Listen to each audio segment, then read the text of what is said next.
Ассаламу алейкум. Азыр биткоиндин графикасын анализ кылабыз. Биткоиндин баазы 108.437 болуп жатат. 4000%, $4000 минусқа кетти. Бул бир күндүк графика. Биткоинда мындай караганда мен чыгым көк уровень, мындайча айтканда мен лонг зонасы деп эсептеп жаткам. Кээ бир трейдерлер бул жерден лонгко мындайча айтканда позиция ачат деп. Бирок эгер ошо мен айткан уровень тешпесе, анда биздинки бара турган уровень 105, андан кийинки ылдыйкы уровеньдер болуп калат. Бирок мындай болжолдоп индикатор менен караганда, индикатор ровно 104 тарапты көрсөтүп жатат. Кимге кызык болсо, индикатор бар мынакей. Автору дагы бул. Толугу менен тияктан көрсөтөм азыр. Так, мынакей. Графика чыкканда бизде ровно сары сызык, мына өзүбүз деле көргөндөй сары сызык бул жерде акчанын потогу бар деп көрсөтүп жатат бул жерде. Мынакей. Жакындатайын. Так, индикатор өчүрүп күйүскүнү мынакей. Бул жерде көрсөтүп жаткан. Мынакей, эми көрсөттү. Бул жерде 104 акчанын потогу бар деп көрсөтүп турат бул жерде. Анткени көрүнүп тургандай эле көк сары сызык бул жерде мындайча айтканда акчалардын бүттүгү ошол проторгуфа жака келип калган. Значит, биткоин 103, 104кө чейин түшүп, бул жердеги мындайча айтканда кээ бир трейдерлердин покупкага лимиткалары ошо жаткан трейдерлердин лимиткасын илип өйдөгө келиши мүмкүн да. Бул өзүмдүн жеке оюм. Бул индикаторго дагы мындайча айтканда 100% ишене бербеш керек. Кээ бирде иштейт, кээ бирде иштебей калат. Так, азыр мындай караганда объемду өзүбүз деле көргөндөй мынакей бул жердеги объемду бияктан да көрсөтүп жатат. Мынакей көрүнөт, мынакей мун чыгып турганы уже акчанын потогу бул жерде экенин көрсөтүп турат. Эң көбү мынакей бул зона тараптан көрсөтүп турат. Өзүбүз деле көргөндөй. Андан кийинкиси майдасы бул жерде, кичинекей бул жерде. Так, азыр биткоин мен айткандай эле бул индикатор көрсөткөндөй эле жерге түшсө, анда мен ровно 104төн точка ходко лонгко киргенге даярмын. 104төн. Бул 1 саат графика. Индикатордун толук аты мынакей VPVR деп жазсаңар деле чыгат экен индикатордун аты. Кыскача жазылышы. Так, өчүрөбүз. Эми 2 сааттыкка өткөндө, 2 сааттыкта бул жерде бизде өтө чоң ликвидация болду. Шорттагы, лонгтагы ликвидация болгон мынакей свечанын тенинен көрүнүп атат. Уже түшүп келип туруп, water block зонасын тешти, ылдыйга түшүп, бул жерде кайра 2 саат менен проторговка болуп калды. Мындайча айтканда, покупка, кээ бир трейдерлер покупка кылганга аракет кылды. Резко көтөрүлүп, кайра ылдыйга түштү десек болот. Бул көк уровеньден эгер ылдыйга бир аз проторговка болуп калса 1 сааттык менен, анда бизге айткандай эле жана 104 зонасына чейин деп ойлоп жатам. Бул өзүмдүн жеке оюм. Азыр мен бул жерден покупкага кирбейм, шортко дагы ачпай турам, опасный. Бага мындайча айтканда жанагы маанилүү уровень 100, мынакей 4төгү уровеньге барабы, ошону күтүп карап турам. Андан кийин лонгко ачканга даярмын. Бирок бир чети караганда бизде бул жерде трендовый нисходящий тренд болуп кетип баратканын көрүп турабыз. Мынакей, значит, бул жерде кичине разворот болуп, ылдыйдагы 104төгүнү алып өйдөгө кайтууну күтсөк болот деп ойлоп жатамын. Бул өзүмдүн жеке оюм. Бул 2 саат графика. 1 сааттыкта уже кыскача алып сатуу болуп калат. Бул жерде дагы эч өзгөрүү жок, бирок бул жерден шортко, мисалы, кыскача алганда бир 108 тараптан ликвид алгандан кийин шортко кирип көрсөк болот, эгер проторговка болуп калса. Так, азыр бул жерде дагы мындайча айтканда, мынакей бул имбаланс зонасын жапкан. Ашымай жаап, кайра ылдыйга кетип баратат. Андан кийин бул жерде дагы имбаланс зонасы бар десек болот. Так что биткоин түшүнүктүү болуш керек. Графикасы бара турган уровень 104 барса, мен долгосроко лонгко позиция ачамын биткоиндон. Так, эми алтындын графикасын көрүп коелук. Алтында дагы бул жерде мен айткан уровеньде как раз так мунун графикасын тазалаган болчумун. Так, как раз мен айткан эле бул жер зона шорт зонасы катары эсептеп жатканмын. Бул жерде дагы мынакей өзүбүз деле көргөндөй ликвид бар. Ликвид толугу менен алынган экен, ашыгы менен алынып. Эми зона шорт зонасына киришин күтүш керекпиз. Анткени бул жерде да эң чокусунда ликвид бар, 3499 тарапта. Ал ликвиддин алганын мынакей бул уже алына элек. Значит, бул ликвиддин алганын 3500 экен. Ликвиддин алынгандан кийин мен продажага уже активный чыга баштаймын. Кайсы эртең выходной, алтын иштебейт, базары жабык болот. Мынакей рыноктун пятница экен эртең. Закрытие через бүгүн пятница, закрытиясы 3 сааттан кийин жабылат экен уже. Аны карап, мындайча айтканда сессия индикаторлору бар, часовой пояс деген бар, ошолордон карап көрсөңөр болот канчадан жабылат экенин. Так, менин оюм баягы өзгөрүлү жок.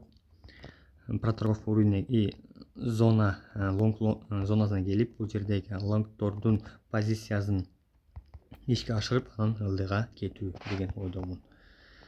Биротоло үстүңкү дагы ликвидди ала кетет дейм, 3500 тараптагы.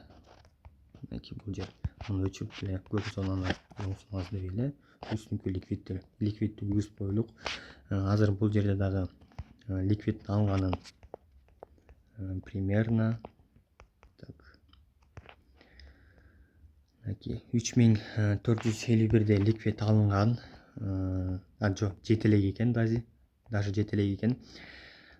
Даже жетпей деле түшүп деле кетиши мүмкүн. Эгер түшүп кетсе, биздеги главный уровень бул жер болуп саналат.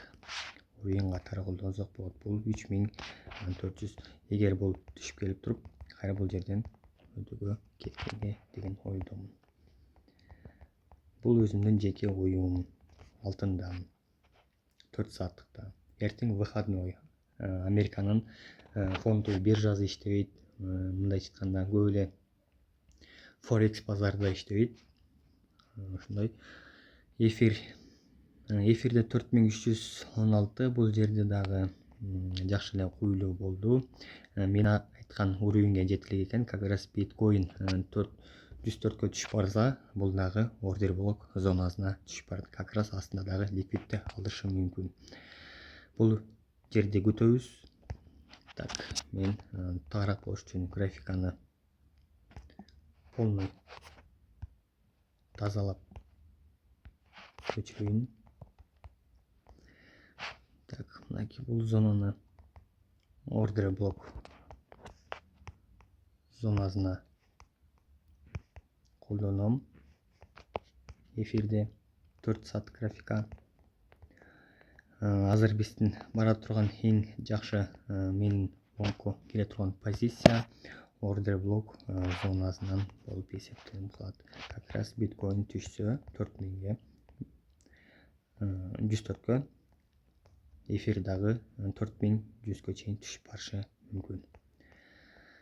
Так, мынакей бул жерде деле главный уровень катары колдонуп койсок болот. Так, как раз бул уровеньден келип тейип, кайра бир аз өйдөгө отскок болгонун көрүп турабыз. Бул жерде деле карасак четкий двойной голова и плеч болгон, перевернутый. Бул аябай сонун көрүнүш. Мындайча айтканда красивый болгон.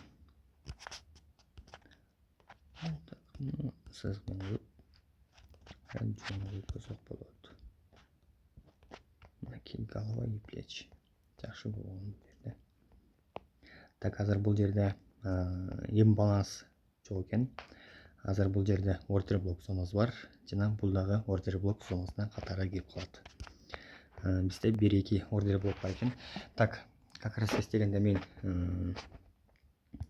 имбаланс Smart Money индикаторун күйгүзүп көрөйүн.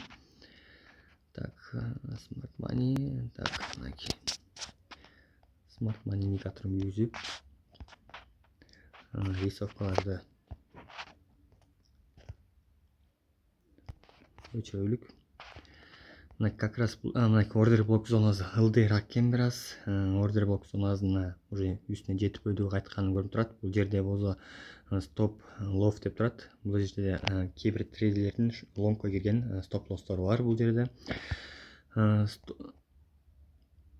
Жок, адашып алдым. Кечирип коесуңар, бул жерде ликвид бар, үстүндө деле ликвид бар. Значит, азыр ордер блок зонасынан өйдөгө кайтканын күтөбүз. Андан кийин ылдыйкы ликвиддин алынышын күтүш керек. Мындайча айтканда ликвид мынакей бул жер ордер блок зонасы бара турган жери. Примерно бул жердеги 4310 ликвид алынды. Бул өтө жакшы. Как раз ордер блок зонасынан отскок берип атат. Ылдый үстүнөн бул жерде ФВГ зонасы толук жабылган. Бул жерде дагы ордер блок зонасы жана ФВГ зонасы бар. Значит, биздеги ылдыйкы жагына түшкөнү күтүш керек. Так, биткоиндо деле карап коелук. Биткоиндо деле ошондой. Эч өзгөрүү жок биткоиндо. Биткоиндо бул жердеги кызыл сызыкты көргөндө ликвид алынганын көрүп турабыз, босс деп коет. Андан кийин ФВГ зонасы чыккан, ФВГ зонасын жабып, кайра ылдыйга кеткен. ФВГ дегенди мындайча айтканда орусча которулушу имбаланс болот. Кыскача англисче жазып коюшат. Мынакей мен сызган ФВГ зонасы бул жерде жабылган. Бул жер жабылуу керек. ФВГ зонасы кайра эле бул жерде сразу бир свеча менен жаап кайра резко түшкөн ФВГ зонасы.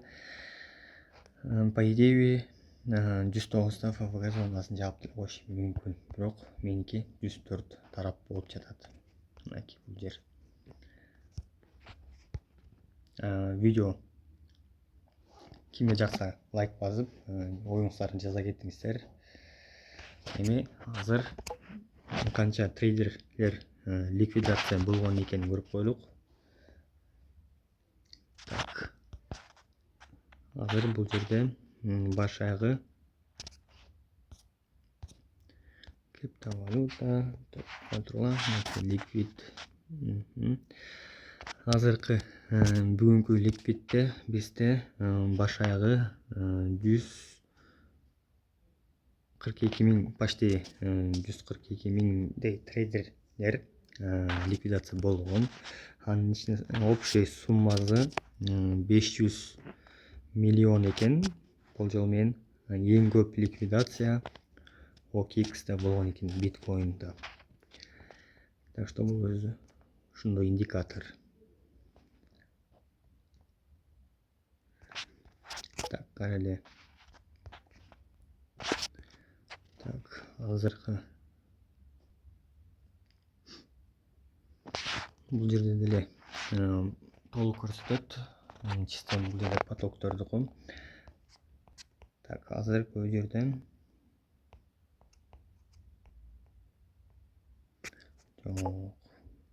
CoinGlass келе түшүнүктүү болчу ликвидация, канча трейдер ликвидация болгон.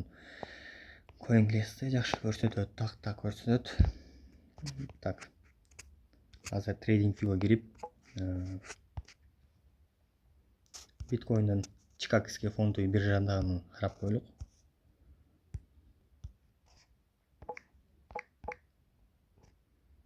Чикагский фондой биржа.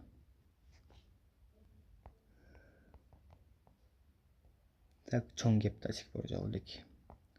Значит, биздин бара турган жерибиз 104 болуп эсептелип калат. Мынакей.